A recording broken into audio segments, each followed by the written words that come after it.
ಎಲ್ಲರಿಗೂ ನಮಸ್ಕಾರ ಸ್ನೇಹಿತರೆ.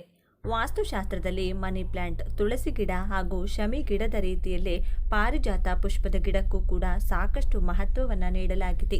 ಧನದ ಅಧಿದೇವತೆಯಾಗಿರುವಂತಹ ಮಹಾಲಕ್ಷ್ಮಿಗೂ ಕೂಡ ಪಾರಿಜಾತ ಪುಷ್ಪ ಎಂದರೆ ಅಚ್ಚುಮೆಚ್ಚು. ಲಕ್ಷ್ಮೀ ದೇವಿಯ ಪೂಜೆಯ ಸಂದರ್ಭದಲ್ಲಿಯೂ ಕೂಡ ಕಮಲ ಪುಷ್ಪದ ಜೊತೆಗೆ ಪಾರಿಜಾತ ಪುಷ್ಪವನ್ನು ಕೂಡ ಅರ್ಪಿಸಲಾಗುತ್ತೆ. ಮನೆಯಲ್ಲಿ ಪಾರಿಜಾತ ಪುಷ್ಪದ ಗಿಡ ಇದ್ದರೆ ವಾಸ್ತುದೋಷ ಪರಿಹಾರ ಆಗುತ್ತದೆ ಎನ್ನುವಂಥ ಮಾತು ಕೂಡ ಕೇಳಿಬರುತ್ತೆ. ಪಾರಿಜಾತ ಗಿಡವನ್ನು ಮನೆಯಲ್ಲಿ ಇರಿಸಿಕೊಳ್ಳೋದ್ರಿಂದಾಗಿ ನಿಮ್ಮ ಮನೆಯಲ್ಲಿ ಆನಂದದ ಹರಿವು ವೇಗವಾಗಿ ಕಂಡುಬರುತ್ತದೆ. ಆದರೆ ಈ ಎಲ್ಲ ಲಾಭವನ್ನು ಪಡೆದುಕೊಳ್ಳಲು ವಾಸ್ತುಶಾಸ್ತ್ರದಲ್ಲಿ ಹೇಳಲಾಗಿರುವಂಥ ದಿಕ್ಕಿನಲ್ಲಿ ಪಾರಿಜಾತ ಪುಷ್ಪವನ್ನು ನೆಡಬೇಕಾಗಿರುತ್ತದೆ. ಇನ್ನು ಪಾರಿಜಾತದ ಹೂವಿಗೆ ಹಿಂದೂ ಧರ್ಮದಲ್ಲಿ ಮಹತ್ವದ ಸ್ಥಾನವಿದೆ. ಪಾರಿಜಾತದ ಗಿಡವನ್ನು ಬೆಳೆಸಿದ ಮನೆಯಲ್ಲಿ ಲಕ್ಷ್ಮಿ ನೆಲೆಸಿದ್ದಾಳೆ ಎಂಬ ನಂಬಿಕೆ ಇದೆ. ಇದೇ ಕಾರಣಕ್ಕೆ ಪಾರಿಜಾತದ ಗಿಡವನ್ನು ಪ್ರತಿಯೊಬ್ಬರ ಮನೆಯಲ್ಲೂ ಬೆಳೆಸಲಾಗುತ್ತೆ. ಮನೆಯ ಸರಿಯಾದ ದಿಕ್ಕಿನಲ್ಲಿ ಪಾರಿಜಾತದ ಗಿಡವನ್ನು ಬೆಳೆಸಲಾಗುತ್ತದೆ. ಇದರಿಂದಾಗಿ ಧನಾತ್ಮಕ ಶಕ್ತಿ ಮನೆಯನ್ನು ಪ್ರವೇಶಿಸುತ್ತದೆ ಎಂದು ಕೂಡ ನಂಬಲಾಗಿದೆ. ಈ ಪಾರಿಜಾತದ ಹೂವನ್ನು ಪೂಜೆಗೆ ಮುಖ್ಯವಾಗಿ ಬಳಸಲಾಗುತ್ತದೆ. ದೇವರ ಪೂಜೆಗೆ ಮಾತ್ರವಲ್ಲದೆ ಪಾರಿಜಾತ ಹೂವಿನಿಂದ ಅನೇಕ ಪ್ರಯೋಜನವಿದೆ. ಪಾರಿಜಾತವನ್ನು ಔಷಧಿಯಾಗಿಯೂ ಬಳಕೆಯನ್ನ ಮಾಡಲಾಗುತ್ತೆ. ಹಾಗೆಯೇ ಪಾರಿಜಾತದ ಕೆಲ ಉಪಾಯಗಳಿಂದ ಆರ್ಥಿಕ ವೃದ್ಧಿಯಾಗುತ್ತದೆ. ಪಾರಿಜಾತದ ತಂತ್ರದಿಂದ ದಾಂಪತ್ಯ ಸಮಸ್ಯೆ ಕೂಡ ದೂರವಾಗುತ್ತದೆ. ಇಂದು ನಾವು ಪಾರಿಜಾತ ಹೂವಿನಿಂದ ಮಾಡಬಹುದಾದ ಪರಿಹಾರಗಳು ಯಾವುವು ಎಂಬುದನ್ನು ನಾವಿಂದು ಹೇಳ್ತೇವೆ. ಅದಕ್ಕೂ ಮುನ್ನ ನೀವಿನ್ನೂ ಚಾನಲ್ಗೆ ಸಬ್ಸ್ಕ್ರೈಬ್ ಆಗಿಲ್ಲ ಅಂದರೆ ಈಗಲೇ ಸಬ್ಸ್ಕ್ರೈಬ್ ಆಗಿ, ಹಾಗೆ ವಿಡಿಯೋಗೆ ಲೈಕ್ ಮಾಡಿ, ವಿಡಿಯೋ ಸ್ಕಿಪ್ ಮಾಡದೆ ಕೊನೆ ತನಕ ನೋಡಿ. ಎಲ್ಲರೂ ಭಕ್ತಿಯಿಂದ ಓಂ ಮಹಾಲಕ್ಷ್ಮಿ ನಮಃ ಅಂತ ಕಮೆಂಟ್ ಮಾಡಿ.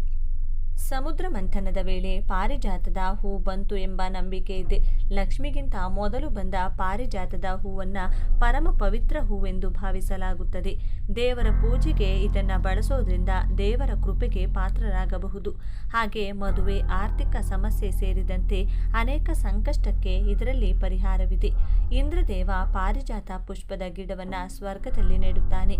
ಪುರಾಣ ಗ್ರಂಥಗಳ ಪ್ರಕಾರ ಇದು ಚಿರಯೌವನ ಹಾಗೂ ದೀರ್ಘಾಯುಷ್ಯವನ್ನು ನೀಡುತ್ತದೆ. ಕೈತುಂಬ ಧನಲಾಭವನ್ನು ಕೂಡ ನೀಡುವಂತಹ ಆರ್ಥಿಕ ಯೋಗವನ್ನು ಕೂಡ ಪಾರಿಜಾತ ಪುಷ್ಪ ಹೊಂದಿದೆ. ಎಲ್ಲಕ್ಕಿಂತ ಪ್ರಮುಖವಾಗಿ ಪಾರಿಜಾತ ಪುಷ್ಪವನ್ನು ಮನೆಯಲ್ಲಿ ನೆಟ್ಟರೆ ಅದರಿಂದಾಗಿ ಮಾನಸಿಕ ಸಮಸ್ಯೆಗಳು ಕೂಡ ದೂರವಾಗಿ ಆ ಸಮಸ್ಯೆ ಹೊಂದಿರುವವರ ಜೀವನದಲ್ಲಿ ಖುಷಿ ಮತ್ತೆ ತುಂಬಿ ತುಳುಕಾಡಲಿದೆ. ಆರ್ಥಿಕ ವೃದ್ಧಿಗೆ ಪಾರಿಜಾತದ ಹೂ. ಮನೆಯಲ್ಲಿ ಹಣದ ಸಮಸ್ಯೆ ಎದುರಾಗಿದ್ದರೆ, ನಿರುಪಯುಕ್ತ ಕೆಲಸಗಳಲ್ಲಿ ಹಣ ವ್ಯಯವಾಗ್ತಿದ್ರೆ ಪಾರಿಜಾತ ಹೂಗಳನ್ನು ಬಳಸಿ ಹಣದ ಸಮಸ್ಯೆಯಿಂದ ಮುಕ್ತಿ ಪಡೆಯಬಹುದು. 5 ಪಾರಿಜಾತದ ಹೂಗಳನ್ನು ತೆಗೆದುಕೊಂಡು ಚೆನ್ನಾಗಿ ಒಣಗಿಸಿ ಹಳದಿ ಬಟ್ಟೆಯಲ್ಲಿ ಕಟ್ಟಿ ಕಪಾಟಿನಲ್ಲಿಡಬೇಕು. ಮಂಗಳವಾರದ ದಿನ ಬಟ್ಟೆಯಲ್ಲಿ ಪಾರಿಜಾತದ ಹೂವನ್ನು ಕಟ್ಟಿಟ್ರೆ ಒಳ್ಳೆಯ ಪರಿಣಾಮ ಕಾಣಬಹುದು. ಇದರಿಂದ ಹಣದ ಮಳೆಯಾಗುತ್ತದೆ ಎಂದು ಶಾಸ್ತ್ರದಲ್ಲಿ ಹೇಳಲಾಗಿದೆ. ಬೇಗ ಮದುವೆ ಆಗಬೇಕಂದ್ರೆ ಹೀಗೆ ಮಾಡಿ. ಈಗಿನ ದಿನಗಳಲ್ಲಿ ಮದುವೆಯಾಗುವುದು ಸುಲಭವಲ್ಲ. ಮಂಟಪಕ್ಕೆ ಬಂದವರು ಬರಿಗೈನಲ್ಲಿ ಹೋಗಿರುವ ಅನೇಕ ಘಟನೆ ಇದೆ. ಶೀಘ್ರ ಮದುವೆಯಾಗಬೇಕು ಅನ್ನೋದಾದರೆ ಪಾರಿಜಾತದ ಹೂವಿನ ತಂತ್ರವನ್ನು ಬಳಸಿ. ಮಂಗಳವಾರದಂದು ಕಿತ್ತಳೆ ಬಣ್ಣದ ಬಟ್ಟೆಯಲ್ಲಿ 7 ಪಾರಿಜಾತದ ಹೂಗಳೊಂದಿಗೆ ಅರಿಶಿನವನ್ನು ಗಂಟು ಹಾಕಿ ದೇವರ ಮನೆಯಲ್ಲಿರುವ ಗೌರಿಯ ಚಿತ್ರದ ಬಳಿ ಇರಿಸಿ. ಹೊರಗಿನಿಂದ ಬರುವವರಿಗೆ ಕಾಣಿಸದಂಥ ಜಾಗದಲ್ಲಿ ಈ ಗಂಟನ್ನು ಇಡಿ. ಈ ಪರಿಹಾರದ ಜೊತೆಗೆ ನೀವು ತಾಯಿ ಗೌರಿಯನ್ನ ನಿಯಮಿತವಾಗಿ ಪೂಜಿಸಬೇಕು. ಈ ತಂತ್ರದಿಂದ ಶೀಘ್ರದಲ್ಲೇ ಮದುವೆ ಸಮಸ್ಯೆ ಬಗೆಹರಿಯುತ್ತದೆ. ಆದಷ್ಟು ಬೇಗ ಕಂಕಣ ಭಾಗ್ಯ ಕೂಡಿ ಬರುತ್ತದೆ. ಸಾಲದಿಂದ ಮುಕ್ತಿ ಪಡೆಯಲು ಹೀಗೆ ಮಾಡಿ. ಮನೆಯಲ್ಲಿ ಅನವಶ್ಯಕವಾಗಿ ಹಣ ಹಾಳಾಗ್ತಿದ್ರೆ, ಸಾಲದ ಸುಳಿಯಲ್ಲಿ ಸಿಲುಕಿದ್ರೆ ಅದರಿಂದ ಮುಕ್ತಿ ಪಡೆಯಲು ನೀವು ಪಾರಿಜಾತದ ಗಿಡವನ್ನು ಬಳಸಬಹುದು. ಸಾಲದಿಂದ ನೆಮ್ಮದಿ ಪಡೆಯಲು ಪಾರಿಜಾತ ಗಿಡದ ಬೇರಿನ ಸಣ್ಣ ತುಂಡನ್ನು ತೆಗೆದುಕೊಂಡು ಅದನ್ನು ಮನೆಯಲ್ಲಿ ಹಣವಿರುವ ಜಾಗದಲ್ಲಿಡಿ. ಕಪಾಟಿನಲ್ಲಿ ಪಾರಿಜಾತದ ಬೇರಿನ ಸಣ್ಣ ತುಂಡನ್ನು ಇಡೋದ್ರಿಂದ ಸಾಲದಿಂದ ಮುಕ್ತಿ ಸಿಗುತ್ತದೆ. ಪಾರಿಜಾತದ ಬೇರನ್ನು ನೀವು ಪರ್ಸ್ನಲ್ಲಿ ಕೂಡ ಇಟ್ಕೊಳ್ಬಹುದು. ಹೀಗೆ ಮಾಡೋದ್ರಿಂದಲೂ ನೀವು ಸಾಲದ ಹೊರೆಯಿಂದ ಹೊರಗೆ ಬರಬಹುದು. ಒಳ್ಳೆಯ ಉದ್ಯೋಗಕ್ಕೆ ಪಾರಿಜಾತದ ತಂತ್ರ. ಉದ್ಯೋಗ ಹುಡುಕುತ್ತಿದ್ರೆ ಮತ್ತು ಕಷ್ಟಪಟ್ಟು ಕೆಲಸ ಮಾಡ್ತಿದ್ರೂ ಯಶಸ್ಸು ಸಿಗದಿದ್ರೆ ಮಂಗಳವಾರದಂದು ಕೆಂಪು ಬಟ್ಟೆಯಲ್ಲಿ ಪಾರಿಜಾತದ ಹೂಗಳನ್ನು ದೇವಸ್ಥಾನದಲ್ಲಿರುವ ಲಕ್ಷ್ಮೀ ದೇವಿಯ ಚಿತ್ರದ ಬಳಿ ಇಡಿ. ಇದರಿಂದ ಶೀಘ್ರವೇ ನಿಮಗೆ ಕೆಲಸ ಲಭಿಸುತ್ತದೆ. ಕೆಲಸದಲ್ಲಿ ಯಶಸ್ಸು ಸಿಗುತ್ತದೆ. ರೋಗಗಳಿಂದ ದೂರವಿರಲು ಪಾರಿಜಾತದ ಉಪಾಯ. ದೇವಾಲಯದ ಸುತ್ತಲೂ ಪಾರಿಜಾತದ ಗಿಡವನ್ನು ಬೆಳೆಸಿದರೆ ಮನೆಯಲ್ಲಿ ಸಕಾರಾತ್ಮಕ ಶಕ್ತಿ ನೆಲೆಸುವುದಿಲ್ಲ, ರೋಗದಿಂದ ದೇಹ ದೂರವಿರುವುದಿಲ್ಲ. ಮಂಗಳವಾರ ಹನುಮಂತನ ದೇವಸ್ಥಾನದ ಸುತ್ತಲೂ ಈ ಗಿಡವನ್ನು ನೆಡುವುದು ಹೆಚ್ಚು ಮಂಗಳಕರವೆಂದು ಪರಿಗಣಿಸಲಾಗಿದೆ. ಪಾರಿಜಾತ ಪುಷ್ಪದ ಗಿಡವನ್ನು ಮನೆಯ ಉತ್ತರ ಅಥವಾ ಪೂರ್ವ ದಿಕ್ಕಿನಲ್ಲಿ ನೆಡುವುದು ಶುಭ ಫಲವನ್ನು ತಂದುಕೊಡುತ್ತದೆ. ಇದರಿಂದಾಗಿ ಮನೆಯಲ್ಲಿರುವಂತಹ ಪ್ರತಿಯೊಂದು ನೆಗೆಟಿವ್ ಎನರ್ಜಿಗಳು ದೂರ ಹೋಗುತ್ತವೆ. ಇದರಿಂದಾಗಿ ಇಷ್ಟು ದಿನಗಳಿಂದ ನೀವು ಅನುಭವಿಸುತ್ತಿರುವಂತಹ ಸಮಸ್ಯೆಗಳಿಂದ ಹೊರಬರುವುದು ಮಾತ್ರವಲ್ಲದೆ ಮನೆಯ ಕುಟುಂಬದ ಸದಸ್ಯರ ಮುಖದಲ್ಲಿ ಹಾಗೂ ಮನಸ್ಸಿನಲ್ಲಿ ಸುಖ, ಶಾಂತಿ, ನೆಮ್ಮದಿ ಸದಾ ಕಾಲಕ್ಕೆ ನೆಲೆಸಲಿದೆ. ಲಕ್ಷ್ಮೀ ಮಾತೆಯ ಅನುಗ್ರಹ ಕೂಡ ಆಗಲಿದೆ. ಮನೆಯ ಪಶ್ಚಿಮ ದಿಕ್ಕಿನಲ್ಲಿ ಕೂಡ ನೀವು ಈ ಗಿಡವನ್ನು ನೆಡಬಹುದಾದಂಥ ಅವಕಾಶವನ್ನು ವಾಸ್ತುಶಾಸ್ತ್ರದ ಪ್ರಕಾರ ನೀಡಲಾಗಿದೆ. ಇದರಿಂದಲೂ ಕೂಡ ಮನೆಯ ಒಳ್ಳೆಯ ಫಲಗಳಿಗೆ ಇನ್ನಷ್ಟು ಹೆಚ್ಚಿನ ಪ್ರಚೋದನೆಯನ್ನು ನೀಡಿದಂತಾಗುತ್ತದೆ. ಇನ್ನು ಎಲ್ಲಕ್ಕಿಂತ ಪ್ರಮುಖವಾಗಿ ಮನೆಯ ದೇವಸ್ಥಾನದ ಬಳಿಯಲ್ಲಿ ಪಾರಿಜಾತ ಪುಷ್ಪವನ್ನು ಇಡುವುದು ಕೂಡ ಸಾಕಷ್ಟು ಲಾಭದಾಯಕ ವಿಚಾರ ಎಂಬುದಾಗಿ ವಾಸ್ತುಶಾಸ್ತ್ರ ಹೇಳುತ್ತದೆ. ನೆನಪಿರಲಿ, ಎಲ್ಲಕ್ಕಿಂತ ಪ್ರಮುಖವಾಗಿ ವಾಸ್ತುಶಾಸ್ತ್ರ ಹೇಳುವಂತೆ ಯಾವುದೇ ಕಾರಣಕ್ಕೂ ಪಾರಿಜಾತ ಪುಷ್ಪದ ಗಿಡವನ್ನು ದಕ್ಷಿಣ ದಿಕ್ಕಿಗೆ ನೆಡಬಾರದು ಅಥವಾ ಇಡಬಾರದು ಎಂಬುದಾಗಿ ಹೇಳಲಾಗುತ್ತದೆ. ಇದನ್ನು ಯಮನ ದಿಕ್ಕು ಎಂಬುದಾಗಿ ಹೇಳಲಾಗುತ್ತದೆ. ಹಾಗೂ ಇಲ್ಲಿ ಪಾರಿಜಾತ ಗಿಡವನ್ನು ನೆಡುವುದರಿಂದಾಗಿ ಮನೆಯಲ್ಲಿ ಒಳ್ಳೆಯದಕ್ಕಿಂತ ಹೆಚ್ಚಾಗಿ ಕೆಟ್ಟದ್ದೇ ನಡೆಯುತ್ತದೆ. ಹೀಗಾಗಿ ಈ ಅನಾಹುತಗಳನ್ನು ಆಗುವುದನ್ನು ತಪ್ಪಿಸುವುದಕ್ಕಾಗಿ ಯಾವುದೇ ಕಾರಣಕ್ಕೂ ದಕ್ಷಿಣ ಭಾಗದಲ್ಲಿ ಪಾರಿಜಾತ ಪುಷ್ಪವನ್ನು ನೆಡಬಾರದು ಅಥವಾ ಇಡಬಾರದು. ಒಟ್ಟಾರೆಯಾಗಿ ಪಾರಿಜಾತವನ್ನು ಸೂಕ್ತ ಜಾಗದಲ್ಲಿಟ್ಟು ಅಥವಾ ನೆಟ್ಟು ಬೆಳೆಸಿ ಮತ್ತು ಅದೃಷ್ಟವನ್ನು ನಿಮ್ಮ ಮನೆಯ ಪ್ರಾಂಗಣದಲ್ಲಿಯೇ ಇಟ್ಟುಕೊಳ್ಳಿ. ಇನ್ನು ಪಾರಿಜಾತ ಗಿಡದ ಕಾಂಡ, ಅದರ ಎಲೆಗಳ ಜೊತೆಗೆ ಹೂವು ಕೂಡ ಔಷಧೀಯ ಗುಣಗಳನ್ನು ಹೊಂದಿದೆ. ಪಾರಿಜಾತ ಹೂಗಳು ಕಣ್ಣುಗಳ ಸಮಸ್ಯೆ, ಜೀರ್ಣಕ್ರಿಯೆ ಸಮಸ್ಯೆಯನ್ನು ನಿವಾರಿಸುತ್ತದೆ. ಪಾರಿಜಾತದ ಎಲೆ ಕೆಮ್ಮಿನಿಂದ ಮುಕ್ತಿ ನೀಡುತ್ತದೆ. ಪಾರಿಜಾತದ ಗಿಡದ ಎಲೆಗಳು ಆಯುರ್ವೇದದಲ್ಲಿ ಮಹತ್ವದ ಸ್ಥಾನ ಪಡೆದಿದೆ. ಇದರ ಎಲೆಗಳು ಕೆಮ್ಮನ್ನು ಕಡಿಮೆ ಮಾಡುತ್ತದೆ. ಕುದಿಯುವ ನೀರಿಗೆ ಇದರ ಎಲೆಗಳನ್ನು ಹಾಕಿ ಕುಡಿಯುವುದು ಉತ್ತಮ. ಇನ್ನು ಪಾರಿಜಾತದ ಗಿಡದ ತೊಗಟೆಯನ್ನು ಪುಡಿ ಮಾಡಿ ನೀರಿನಲ್ಲಿ ಬೆರೆಸಿ ಕುಡಿಯೋದ್ರಿಂದಲೂ ಕೆಮ್ಮು ದೂರವಾಗುತ್ತದೆ. ಮೂಗಿನ ರಕ್ತಸ್ರಾವದ ಸಮಸ್ಯೆಗೆ ರಾಮಬಾಣ. ಕೆಲವರಿಗೆ ಮೂಗಿನಲ್ಲಿ ರಕ್ತಸ್ರಾವವಾಗುವ ಕಾಯಿಲೆ ಇರುತ್ತೆ. ಅಂಥವರು ಪಾರಿಜಾತವನ್ನು ಬಳಸಬಹುದು. ಈ ಸಸ್ಯದ ಎಲೆಯನ್ನು ಬಾಯಲ್ಲಿ ಇಟ್ಕೊಂಡು ಅಗೇರಿ ಅದು ಮೂಗು, ಕಿವಿ, ಗಂಟಲು ಇತ್ಯಾದಿಗಳಿಂದ ಹೊರಬರುವ ರಕ್ತವನ್ನು ನಿಲ್ಲಿಸುತ್ತದೆ. ಹೊಟ್ಟೆಯ ಹುಳುಗಳನ್ನು ತೊಡೆದು ಹಾಕುತ್ತದೆ. ಮಕ್ಕಳಿಂದ ಹಿಡಿದು ವಯಸ್ಕರವರೆಗೆ ಎಲ್ಲರಲ್ಲಿಯೂ ಹೊಟ್ಟೆ ಹುಳು ಸಮಸ್ಯೆ ಇರುತ್ತದೆ. ಹೀಗಾಗಿ ಅಂಥವರು ಪಾರಿಜಾತದ ಎಲೆಗಳನ್ನು ತಂದು ಅದರ ರಸ ತೆಗೆದು ಸಕ್ಕರೆಯೊಂದಿಗೆ ಬೆರೆಸಿ ಸೇವಿಸೋದ್ರಿಂದ ಹೊಟ್ಟೆ ಹುಳು ದೂರವಾಗುತ್ತದೆ. ಪಾರಿಜಾತ ಹೊಟ್ಟೆ ಮತ್ತು ಕರುಳಿನಲ್ಲಿನ ಹಾನಿಕಾರಕ ಹುಳುಗಳನ್ನು ಕೊಲ್ಲುತ್ತದೆ. ಮೂತ್ರ ವಿಸರ್ಜನೆ ಸಮಸ್ಯೆಗೆ ಪರಿಹಾರ ನೀಡುತ್ತದೆ. ಕೆಲವು ಜನರಿಗೆ ಆಗಾಗ್ಗೆ ಮೂತ್ರ ವಿಸರ್ಜನೆ ಆಗುವ ಸಮಸ್ಯೆ ಇರುತ್ತೆ. ಅಂಥವರು ಪಾರಿಜಾತ ಗಿಡದ ಕಾಂಡ, ಎಲೆಗಳು, ಬೇರು ಮತ್ತು ಹೂವುಗಳಿಂದ ಕಷಾಯ ಮಾಡಿ ಕುಡಿಯುವುದು ಉತ್ತಮ. ಪಾರಿಜಾತದಿಂದ ತಯಾರಿಸಿದ ಕಷಾಯವನ್ನು 10 ರಿಂದ 30 ಮಿಲಿ ಪ್ರಮಾಣದಲ್ಲಿ ಸೇವಿಸಿ. ಇದು ಮೂತ್ರ ವಿಸರ್ಜನೆಯ ಸಮಸ್ಯೆಗಳನ್ನು ತೊಡೆದು ಹಾಕುವಲ್ಲಿ ಪರಿಣಾಮಕಾರಿಯಾಗಿದೆ. ಗಾಯಗಳನ್ನು ಗುಣಪಡಿಸುತ್ತದೆ. ಔಷಧೀಯ ಗುಣಗಳಿಂದ ಕೂಡಿದ ಪಾರಿಜಾತ ಗಿಡವು ಶೀಘ್ರದಲ್ಲೇ ಗಾಯಗಳನ್ನು ಗುಣಪಡಿಸುತ್ತದೆ. ಪಾರಿಜಾತದ ಎಲೆಗಳಿಂದ ತಯಾರಿಸಿದ ಪೇಸ್ಟನ್ನು ಗಾಯದ ಮೇಲೆ ಹಚ್ಚೋದ್ರಿಂದ ಗಾಯ ಬೇಗ ವಾಸಿಯಾಗುತ್ತದೆ. ಸಕ್ಕರೆ ಕಾಯಿಲೆ ನಿವಾರಣೆಗೆ ಸಹಕಾರಿ. ಸಕ್ಕರೆ ಕಾಯಿಲೆ ನಿಯಂತ್ರಣದಲ್ಲಿರದ ಜನರು 10 ರಿಂದ 30 ಮಿಲಿ ಪಾರಿಜಾತ ಎಲೆಗಳ ಕಷಾಯವನ್ನು ತಯಾರಿಸಿ ಸೇವಿಸುವುದು ಉತ್ತಮ. ಪಾರಿಜಾತ ಎಲೆಗಳು ಮಧುಮೇಹವನ್ನು ನಿಯಂತ್ರಣದಲ್ಲಿಡುತ್ತದೆ. ಈ ವಿಡಿಯೋ ನಿಮಗೆ ಇಷ್ಟವಾದರೆ ಲೈಕ್ ಮಾಡಿ, ಶೇರ್ ಮಾಡಿ. ಇಂಥ ಹೆಚ್ಚಿನ ಉತ್ತಮ ಮಾಹಿತಿಗಳಿಗಾಗಿ ತಪ್ಪದೆ ನಮ್ಮ ಚಾನಲ್ನ ಸಬ್ಸ್ಕ್ರೈಬ್ ಮಾಡ್ಕೊಳ್ಳಿ. ನಾಳೆ ಮತ್ತೊಂದು ವಿಡಿಯೋದೊಂದಿಗೆ ಪುನಃ ಭೇಟಿಯಾಗುತ್ತೇವೆ. ನಮಗೆ ಗೊತ್ತೇ ಇಲ್ಲದಂಥ ಅಪಾರವಾದ ಆರೋಗ್ಯ ಪ್ರಯೋಜನಗಳನ್ನು ದಾಸವಾಳದ ಎಲೆಗಳು ಹೊಂದಿವೆ. ತಿಳಿದುಕೊಂಡರೆ ಆಶ್ಚರ್ಯಪಡುವಂತೆ ಆಗುತ್ತದೆ. ನಿಮ್ಮ ಮನೆಯಲ್ಲಿ ದಾಸವಾಳ ಗಿಡ ಇದ್ದರೆ ಖಂಡಿತವಾಗಿಯೂ ಈ ವಿಷಯಗಳು ನಿಮಗೆ ತಿಳಿದಿರಬೇಕು. ದಾಸವಾಳ ಗಿಡವನ್ನು ಮನೆಯಲ್ಲಿ ಬೆಳೆಸಬಹುದಾ ಇಲ್ಲವಾ ಎಂಬ ಪ್ರಶ್ನೆ ತುಂಬ ಜನರು ಈಗಾಗಲೇ ಕೇಳಿದ್ದಾರೆ. ಅದರ ಬಗ್ಗೆ ಕೂಡ ಈ ವಿಡಿಯೋದಲ್ಲಿ ತಿಳಿಸಿಕೊಡ್ತೀನಿ. ಆದರೆ ಅದಕ್ಕೂ ಮುಂಚೆ ನೀವಿನ್ನೂ ನಮ್ಮ ಚಾನಲ್ನ ಸಬ್ಸ್ಕ್ರೈಬ್ ಮಾಡ್ಕೊಂಡಿಲ್ಲ ಅಂದರೆ ಖಂಡಿತ ಈಗಲೇ ಸಬ್ಸ್ಕ್ರೈಬ್ ಮಾಡ್ಕೊಳ್ಳಿ. ಹಾಗೆ ಈ ವಿಡಿಯೋ ಇಷ್ಟ ಆದರೆ ಮರೆಯದೆ ಒಂದು ಲೈಕ್ ಕೊಡಿ.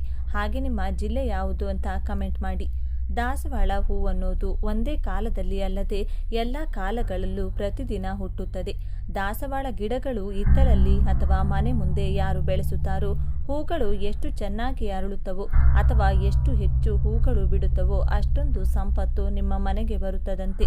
ಇದು ಪೂಜೆಗೆ ಉಪಯೋಗಿಸಬಲ್ಲ ಶ್ರೇಷ್ಠವಾದ ಹೂಗಳೆಂದು ನಮ್ಮ ಪುರಾಣಗಳಲ್ಲಿ ಹೇಳಿದೆ.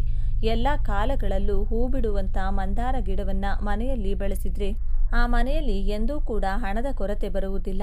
ಕೆಂಪು ದಾಸವಾಳ ಹೂಗಳನ್ನು ದೇವರ ಪೂಜೆಗೆ ಯಾರು ಉಪಯೋಗಿಸುತ್ತಾರೋ ಅವರ ಕೋರಿಕೆಗಳನ್ನು ದೇವರು ಸ್ವತಃ ಕೇಳಿಸಿಕೊಂಡು ತಪ್ಪದೆ ಈಡೇರಿಸುತ್ತಾನೆ ಎಂದು ಒಂದು ಪುರಾಣ ವಚನವಿದೆ. ನಮಗೆ ತುಂಬ ಬಣ್ಣಗಳಲ್ಲಿ ಮಂದಾರ ಹೂವಿನ ಗಿಡಗಳು ಲಭ್ಯವಿದ್ದು ಅದರಲ್ಲಿ ಮುಖ್ಯವಾಗಿ ಕೆಂಪು ಬಣ್ಣದ ಹೂ ಬಿಡುವಂಥ ಗಿಡವನ್ನು ಮನೆಯಲ್ಲಿ ಬೆಳೆಸಿದರೆ ತುಂಬಾ ಶ್ರೇಷ್ಠ.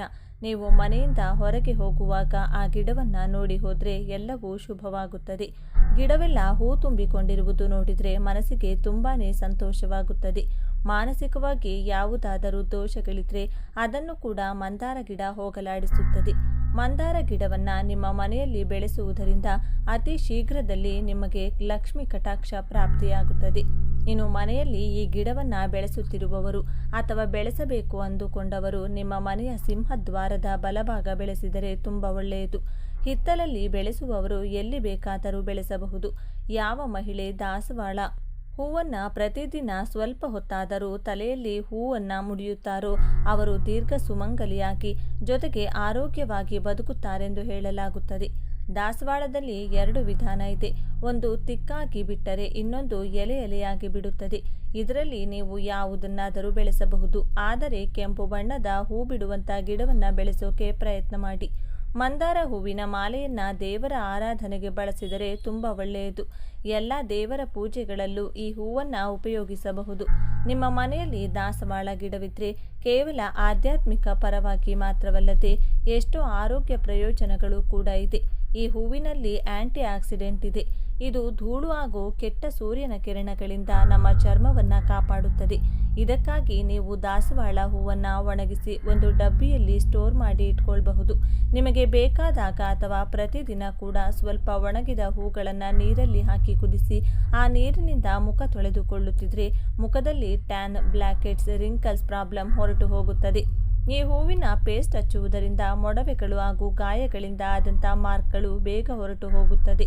ಇನ್ನು ಕೂದಲು ಉದುರುವುದು, ಡ್ರೈ ಆಗುವುದು, ಸ್ಪ್ಲಿಟ್ಸ್ ಅಂಡ್ ಪ್ರಾಬ್ಲಮ್ ಇರುವುದು ಅಥವಾ ಬಿಳಿ ಕೂದಲು ಸಮಸ್ಯೆ ಇರೋರು 8 ದಾಸವಾಳ ಹೂಗಳು ಮತ್ತು 8 ದಾಸವಾಳ ಎಲೆಗಳನ್ನು ತೆಗೆದುಕೊಂಡು ಅವುಗಳನ್ನು ಚೆನ್ನಾಗಿ ತೊಳೆದು ಅರೆದು ಬಳಿಕ 1 ಕಪ್ ತೆಂಗಿನ ಎಣ್ಣೆಯಲ್ಲಿ ಈ ಮಿಶ್ರಣ ಹಾಕಿ ಚೆನ್ನಾಗಿ ಕುದಿಸಿ ಎಣ್ಣೆ ತಣ್ಣಗಾದ ಮೇಲೆ ಶೋಧಿಸಿ ಇಟ್ಟುಕೊಳ್ಳಿ. ವಾರಕ್ಕೆ 2 ರಿಂದ 3 ಸಲ ರಾತ್ರಿ ಈ ಎಣ್ಣೆಯನ್ನು ತಲೆಗೆ ಹಚ್ಚಿಕೊಂಡು 5 ನಿಮಿಷ ಮಸಾಜ್ ಕೊಟ್ಟು ಬೆಳಿಗ್ಗೆ ತಲೆ ಸ್ನಾನ ಮಾಡುವುದರಿಂದ ಕೂದಲಿಗೆ ಇರುವಂಥ ಎಲ್ಲ ಸಮಸ್ಯೆಗಳು ಹೋಗುತ್ತವೆ. ಇತ್ತೀಚೆಗೆ ಬಿಳಿ ಕೂದಲಿನ ಸಮಸ್ಯೆ ಹೆಚ್ಚಾಗಿದೆ. ಬೇಗನೆ ಇದಕ್ಕೆ ಪರಿಹಾರ ಬೇಕು ಅಂದರೆ 1 ಹಿಡಿ ದಾಸವಾಳ ಎಲೆಗಳನ್ನು ತೆಗೆದುಕೊಂಡು ತೊಳೆದು ಚೆನ್ನಾಗಿ ಅರೆದು ಅದರಲ್ಲಿ 4 ಟೀ ಸ್ಪೂನ್ ಮೊಸರು ಮಿಕ್ಸ್ ಮಾಡಿ ಅದನ್ನು ಕೂದಲಿಗೆ ಹಚ್ಚಿಕೊಂಡು 1-2 ಗಂಟೆಗಳು ಬಿಟ್ಟು ತಲೆ ಸ್ನಾನ ಮಾಡಿಕೊಳ್ಳಬೇಕು. ಇದನ್ನು ವಾರಕ್ಕೆ 1 ಅಥವಾ 2 ಸಲ ಮಾಡುತ್ತಿದ್ದರೆ ಅತಿ ಬೇಗನೆ ಬಿಳಿ ಕೂದಲು ಕಪ್ಪಾಗುತ್ತದೆ. ಇನ್ನು ದಾಸವಾಳ ಎಲೆ ಹಾಗೂ ಹೂವನ್ನು ಬಳಸಿ ಮನೆಯಲ್ಲಿ ಆಯುರ್ವೇದಿಕ್ ಶಾಂಪು ಕೂಡ ತಯಾರಿಸಿಕೊಳ್ಳಬಹುದು. ಇದಕ್ಕಾಗಿ ಒಂದು ಪಾತ್ರೆಯಲ್ಲಿ ಸ್ವಲ್ಪ ನೀರು ತೆಗೆದುಕೊಂಡು ಅದನ್ನು ಕುದಿಯಲು ಬಿಟ್ಟು ನೀರು ಚೆನ್ನಾಗಿ ಕುದಿಯುವಾಗ 6 ದಪ್ಪ ದಾಸವಾಳ ಹೂಗಳು, ಒಂದು ವೇಳೆ ನೀವು ರೇಖೆ ದಾಸವಾಳ ಬಳಸುವುದಾದರೆ ತಗೊಳ್ಳಿ, ಜೊತೆಗೆ 1 ಹಿಡಿ ದಾಸವಾಳ ಎಲೆಗಳನ್ನು ಕುದಿಯುವ ನೀರಿನಲ್ಲಿ ಹಾಕಿ ಚೆನ್ನಾಗಿ ಕುದಿಸಿ ಬಳಿಕ ಆ ಹೂಗಳು ಹಾಗೂ ಎಲೆಗಳನ್ನು ತೆಗೆದುಕೊಂಡು ಅರೆದು ಬೇಕಿದ್ದರೆ ಸ್ವಲ್ಪ ಕಡಲೆ ಹಿಟ್ಟು ಬೆರೆಸಿ ಅದನ್ನು ಶಾಂಪೂ ಥರ ಕೂದಲಿಗೆ ಬಳಸುವುದರಿಂದ ಕೂದಲು ಸಾಫ್ಟ್ ಆಗಿ ಪಳಪಳ ಹೊಳೆಯುತ್ತದೆ. ಕೂದಲು ತುಂಬ ಉದುರುತ್ತಿದ್ದರೆ ತೆಂಗಿನ ಎಣ್ಣೆಯಲ್ಲಿ ಸ್ವಲ್ಪ ದಾಸವಾಳ ಹೂಗಳನ್ನು ಹಾಕಿ ಕುದಿಸಿಟ್ಟುಕೊಂಡು ಆ ಎಣ್ಣೆಯಿಂದ ಮಸಾಜ್ ಮಾಡುತ್ತಿದ್ದರೆ ಕೂದಲು ಉದುರುವುದು ನಿಂತು ಹೋಗುತ್ತದೆ. ಜೊತೆಗೆ ಹೊಸ ಕೂದಲು ಕೂಡ ಬೆಳೆಯುತ್ತದೆ. ತಲೆಯಲ್ಲಿ ಹೆಚ್ಚು ಹೇನು ಸಮಸ್ಯೆ ಇರುವವರು, ಜೊತೆಗೆ ಬೋಳು ತಲೆ ಇರುವವರು ಅಥವಾ ಕೂದಲು ಹೆಚ್ಚಾಗಿ ಉದುರುತ್ತಿರುವವರು ಕೆಲವು ದಾಸವಾಳ ಹೂಗಳನ್ನು ಅರೆದು ಆ ಪೇಸ್ಟನ್ನು ಕೂದಲಿಗೆ ಬುಡದ ಸಮೇತ ಹಚ್ಚಿಕೊಂಡು ಅರ್ಧ ಗಂಟೆ ನಂತರ ಶಾಂಪು ಬಳಸದೆ ಬರೀ ನೀರಿನಿಂದ ತಲೆ ತೊಳೆದುಕೊಳ್ಳಬೇಕು. ಈ ರೀತಿ ವಾರದಲ್ಲಿ 1-2 ಸಲ ಮಾಡಿದರೆ ಹೊಸ ಕೂದಲು ಚಿಗುರುತ್ತದೆ. ಏನು ಸಮಸ್ಯೆ ಇದ್ದರೆ ಒಂದೆರಡು ಸಲಕ್ಕೆ ಹೊರಟು ಹೋಗುತ್ತದೆ. ಇನ್ನು ಈ ಹೂಗಳಿಂದ ತಯಾರಿಸಿದಂಥ ಕಷಾಯ ಅಥವಾ ಟೀ ಕುಡಿದರೆ ಹಾರ್ಟ್ ಪ್ರಾಬ್ಲಮ್ ಹಾಗೂ ಯೂರಿನ್ ಇನ್ಫೆಕ್ಷನ್ ಹೋಗುತ್ತದೆ. ಇದರಲ್ಲಿ ಆಂಟಿ ಆಕ್ಸಿಡೆಂಟ್ ಇರುವುದರಿಂದ ಇದು ನಮ್ಮ ದೇಹದಲ್ಲಿರುವಂಥ ಕಣಜಗಳನ್ನು ಕಾಪಾಡುತ್ತದೆ. ದಾಸವಾಳ ಹೂಗಳಿಂದ ಟೀ ತಯಾರಿಸಿ ಅದನ್ನು ಆಗಾಗ ಕುಡಿಯುವುದರಿಂದ ಹೈ BP ಕಡಿಮೆಯಾಗುತ್ತದೆ. ಹಾರ್ಟ್ ಪ್ರಾಬ್ಲಮ್ ಬರದೇ ಇರುತ್ತದೆ. ಜೊತೆಗೆ ಇದು ನಿಮ್ಮ ಲಿವರ್ ಆರೋಗ್ಯವನ್ನು ಕೂಡ ಕಾಪಾಡುತ್ತದೆ. ಒಂದು ವೇಳೆ ಬ್ಲಡ್ ಮೋಷನ್ಸ್ ಆಗುತ್ತಿದ್ದರೆ ಸ್ವಲ್ಪ ದಾಸವಾಳ ಹೂಗಳನ್ನು ತುಪ್ಪದಲ್ಲಿ ಕರಿದು ತಿಂದರೆ ಬ್ಲಡ್ ಮೋಷನ್ಸ್ ನಿಂತು ಹೋಗುತ್ತದೆ. ಹೂಗಳು ಹಾಗೂ ಎಲೆಗಳನ್ನು ಆಯುರ್ವೇದಿಕ್ ಮತ್ತು ಸಾಂಪ್ರದಾಯಿಕ ಔಷಧಿಗಳಲ್ಲಿ ಹೆಚ್ಚಾಗಿ ಉಪಯೋಗಿಸುತ್ತಾರೆ. ದಾಸವಾಳ ಹೂಗಳು ಹಾಗೂ ಎಲೆಗಳು ತಿನ್ನಲು ಯೋಗ್ಯವಾಗಿದೆ. ಒಂದು ವೇಳೆ ಬಾಯಲ್ಲಿ ಹುಣ್ಣಾಗಿದ್ದರೆ ಖಾರ ಅಥವಾ ಬಿಸಿ ಪದಾರ್ಥ ತಿನ್ನಲು ಆಗುವುದಿಲ್ಲ ಅಂತ ಸಮಯದಲ್ಲಿ 2 ದಾಸವಾಳ ಎಲೆಗಳನ್ನು ತೊಳೆದು ಬಾಯಲ್ಲಿಟ್ಟುಕೊಂಡು ಚೆನ್ನಾಗಿ ಅಗೆದು ಅದರ ರಸವನ್ನು ನುಂಗದೆ ಉಗಿಯದೆ ಅದೇ ರೀತಿ 15 ನಿಮಿಷಗಳ ಕಾಲ ಬಾಯಲ್ಲೇ ಇಟ್ಟುಕೊಂಡು ನಂತರ ಉಗಿದು ಒಳ್ಳೆಯ ನೀರಿನಿಂದ ಬಾಯಿ ತೆಗೆದುಕೊಳ್ಳಿ.